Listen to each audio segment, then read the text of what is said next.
Қазіргі кезде дінге қызығушы жастардың қатары едәуір өскен. Бұл сөзімізге дәлел жұмаға келуші мектеп, колледж, университет студенттеріне қарап білуге болады. Осы кезекте мән беретін бір мәселе бар.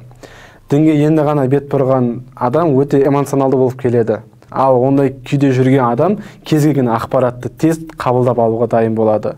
Осы кезеңде жүргендігін білетін адам психологиясын жетік меңгерген арандатушы топтар мен ұйымдар өкілдері сіздің миыңызға өзінің радикалды идеологиясын тығуға тырысады.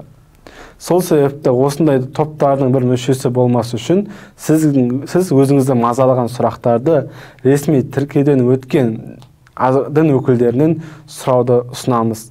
Ал әлеуметтік желіден діни білім аламын, діни білімді арттырам деген ол өте қате шешім. Өйткені әлеуметтік желі сіздің алдыңызға миллиондаған ақпаратты шығарып береді.